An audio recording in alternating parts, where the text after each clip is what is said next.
सर्वकामार्थसिद्धये पुत्रपौत्रधनं दानम् अस्वस्त्रादाभिवर्धं प्रजानां भवतु माताम् आयुष्मन्तं करोतु माम् ॐ शतमानं भवतु शतायुः पुरुषस्य वेन्द्रिये आयुष्येन्द्रिये प्रतिष्ठति अग्निर्भवतु चुम्भव आदित्याय तेजो भव श्रीमान् भव ब्रह्म आयुर्भव आयुरायुर्भव इमे स्त्रिये पद्महस्ते सुगन्धे पक्षस्थले पुण्यसुजायमानैः प्रमोदमानैः अभिमन्यमानैः पुत्रैः पौत्रैः श्रीवर्धतां दीर्घम् आयुः शान्तिः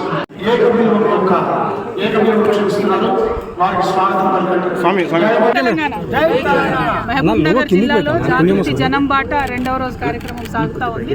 మొట్టమొదటిగా ఉద్దండాపూర్ రిజర్వాయర్ ఏదైతే కడతా ఉన్నారో అక్కడ దాదాపు 2 పెద్ద గ్రామాలు ఉద్దండాపూర్, అదేవిధంగా ఇంకొక 7 తండాలు మునిగిపోయే పరిస్థితి ఉంది. వేలాది ఎకరాలు ఇంకా కూడా పరిష్కారం కాకుండా కోర్టులో ఇబ్బంది పడుతున్నారు. చాలా మంది ప్రజలకు ఒక దగ్గర ఎక్కువ డబ్బులు ఇచ్చిండ్రు, ఎకరానికి ఒక దగ్గర తక్కువ డబ్బులు ఇచ్చిండ్రు. చాలా చోట్ల ఇండ్లు పోతుంటే దానికి సంబంధించిన పరిష్కారం లేదు.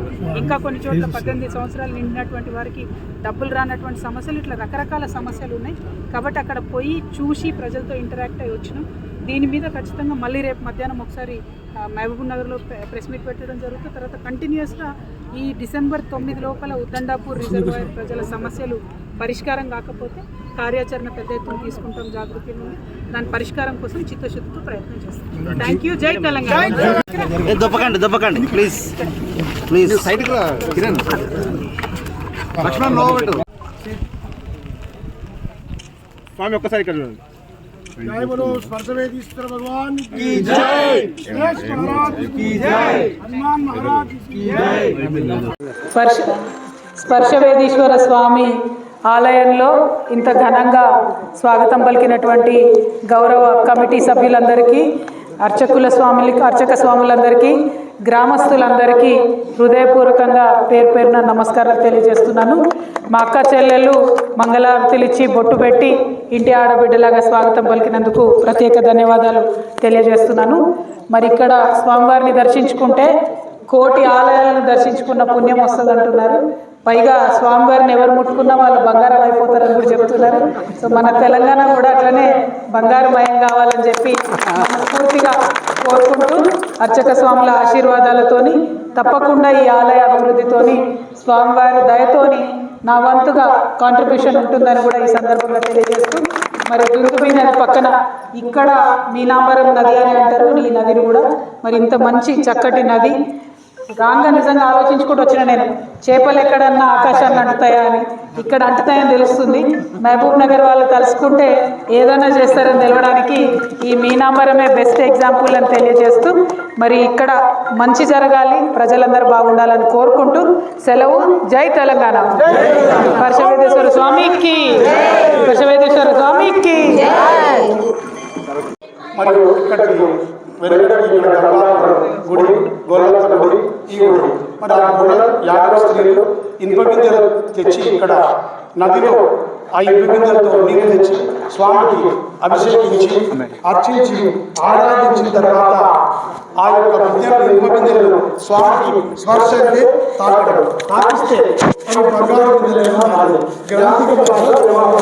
స్పర్శ అంటే ఇల్లికేట్ మూడు అనడానికి రాదు. ఆ స్పర్శ మరి పరశురాముడు, పరశు అంటే పరశురాముడు కఠినమైన వాడు, పరశురాముడు పార్లమెంట్లో అసెంబ్లీలో కానీ అన్పార్లమెంటరీ వాళ్ళు మాట్లాడితే అపార చెప్పాలి స్పీకర్. పరశు అంటే కఠినడు, స్పర్శ అంటే తాకడం. ఆ స్పర్శని పరశువేదిగా మారింది. అంటే స్పర్శ అంటే తాకడం. ఆ స్త్రీలు అంటే గొల్ల స్త్రీలు తెచ్చి స్వామికి తాగిస్తే అవి బంగారు బిందెలు మారాయి. అప్పటి నుంచి పరశువేదిగా మారింది. స్పర్శని పరశ. కాబట్టి ఈ పరశువేదీశ్వర స్వామికి చాలా శక్తి. మరి ఈ యొక్క బ్రహ్మసూత్రం కలిగి ఉంది. సనాతన పురాతన పరశురాముడు ఈ లింగం స్థాపించి ఇప్పటికీ 43 లక్షల సంవత్సరాలు బ్రహ్మసూత్రం అంటే చాలా మంది తెలియదు. బ్రహ్మశ్రీ గౌరవం చాలా ప్రవచనాలు చెప్పుకుంటాడు. కోటి దేవాలయాలు మరి దేవాలయం వచ్చి మరి వస్తే అంత పుణ్యం.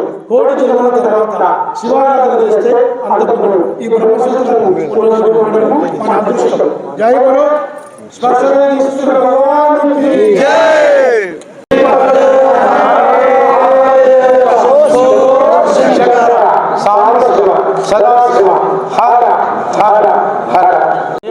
నది మరి నల్గొండ ఉమ్మడి జిల్లా నాగార్జున సాగర్ నుండి మరి ఇక్కడ మహబూబ్నగర్ జిల్లా మరి తాండూరు వికారాబాద్ నుంచి అక్కడి నుంచి సరాసరి ప్రవహిస్తూ మరి నాగార్జున సాగర్లో కలిసి నల్లమల్ల అటవీ ప్రాంతంలోకి ప్రవహిస్తుంది. మరి దుందిబి అనేది రామాయణంలో ఒక రాక్షసి. ఆ రాక్షసుని వాలి బలశాలి ఆయన ఇక్కడికి సగానికి సంబంధించి పైభాగాన్ని వృషభ పర్వతంలో విసిరి పారడం జరిగింది. కింది భాగాన్ని ఇక్కడ విసిరేస్తే ఆ విసిరేసిన కింది భాగమే మరి ఇక్కడ ఉమ్మడి మహబూబ్నగర్ జిల్లా లోతుల నుంచి ఆ నాగార్జున సాగర్ వరకు ప్రవహిస్తున్న ఆ నది యొక్క ప్రవాహం. కాబట్టి ఈ చారిత్రక నేపథ్యం ఉన్న నది చాలా ఇక్కడ ఉండడం ఎంతో విశేషము. కాబట్టి అమ్మగారికి రావడం మరి దాతలు ఎంతో మంది సహకరించారు. ఆ దాతల్లోకెల్లా అమ్మగారు ఈ ఆలయ అభివృద్ధికి పెద్ద దాత కావాలని మేము ఆశిస్తున్నాము. అందించి ఆలయ అభివృద్ధికి తోడ్పడాలని అంతరంగంగా మనస వాచ కర్మణ త్రికరణ శుద్ధిగా ప్రార్థిస్తున్నాం. కాబట్టి అందరూ కూడా ఒకసారి సపటి కొట్టండి. నేపథ్యం ఉన్న దేవాలయము అది సనాతన పురాతన దేవాలయం. ఆ ఎదురుగా ఉన్నది దుందిబి నది. కొన్ని లక్షల సంవత్సరాల క్రితము నలమహారాజు అనే చక్రవర్తి వారి భార్య పేరు శ్రీమతి నల్లమయ్యతి యుద్ధం చేసి యుద్ధంలో ఓడిపోయి జూదంలో కూడా ఆయన ఓడిపోయి మరి శని ప్రభావం చేత అనేక ప్రాంతాలు తిరుగుతూ ఈ ప్రాంతానికి వచ్చేశారు. ఇక్కడ వచ్చిన తర్వాత నలమహారాజు ఆ దుందిబి నదిలో చేపలు వేటాడి వారి భార్య శ్రీమతి నల్లమయ్యతి గారికి ఇవ్వడం జరిగింది. ఆమె చేప ముక్కలు కట్ చేసి ఒక పెద్ద రాగి అండలో వండే క్రమంలో అవి బాగా ఉడికే క్రమంలో ఆ చేప ముక్కలు రిపున ఆకాశం అంతా ఎత్తుకెళ్ళి దుందిబి నదిలో పడి సజీవమై మళ్ళీ అంబరం అంటే ఆకాశానికి ఎగిరిపోయింది. కాబట్టి మీనము అంటే చేప, అంబరము అనగా ఆకాశం. కాబట్టి క్షేత్రానికి ఏం పేరు? మీనాంబరం. ఆయువులకు అసువర్ణములైన అక్షులు పర్వతో దీర్ఘం ఏకాదేశము. కాబట్టి యొక్క చారిత్రక నేపథ్యం ఉన్న నది. శివుడు అంటే కదిలే వస్తువ చైతన్యం. శివం అంటే మరి ప్రేమిగా. ఇక్కడ నుంచి మనం పుట్టడం పెండి ప్రతి మనిషి ఓం నమః హరి ఓం గోవింద కావాల్సింది. ఈ క్రమంలో మనం కూడా సోనుసులాగా ఆ రజనీకాంత్ లాగా సత్యాగ్రచంద్రులాగా రాములాగా 33 కోట్ల దేవతలాగా మన వివేకానంద స్వామి లాగా రమణ మహర్షి లాగా రామకృష్ణ పరాశర అంశమాదిరిగా మంచితనం అంటే పేరు, మానవత్వం మొదటి పేరు. మనిషికి నాలుగు మనుషులు నలుగురు ఉండాలి. కాబట్టి మరి కొన్నేళ్ళు ఈ యొక్క దేవాలయం నిరాధారణకు గురి అయి ముందున్న ఇసుక అంత కూడా తోడపడ్డది. దీనికి ఉన్న 150 చెట్లు మరి కొంతమంది ఆగడాల వల్ల చెట్లు మరి సంపదంతా కూడా వినాశనమైపోయింది. ఆ తర్వాత మరి నిరాధారణకు గురైంది. దీనికి ఎలాంటి భూమి లేదు. మరి నిరాధారణకు గురైన భూమిని 2017లో వాస్తవికు ఒక రథం చేయించి 2017లో కమిటీ ఏర్పడి 2017 నుంచి క్రమక్రమంగా ప్రతి సంవత్సరము అభివృద్ధి పథంలో దాతల సహకారంతో ఈ యొక్క దేవాలయం నడుస్తున్నది. మరియు అందరి సహకారం ఉంటేనే 10 మంది వస్తుంది, సపోర్ట్ కొడుతూనే భజన, మరి 10 మందిని అక్షతరిస్తేనే పెండి.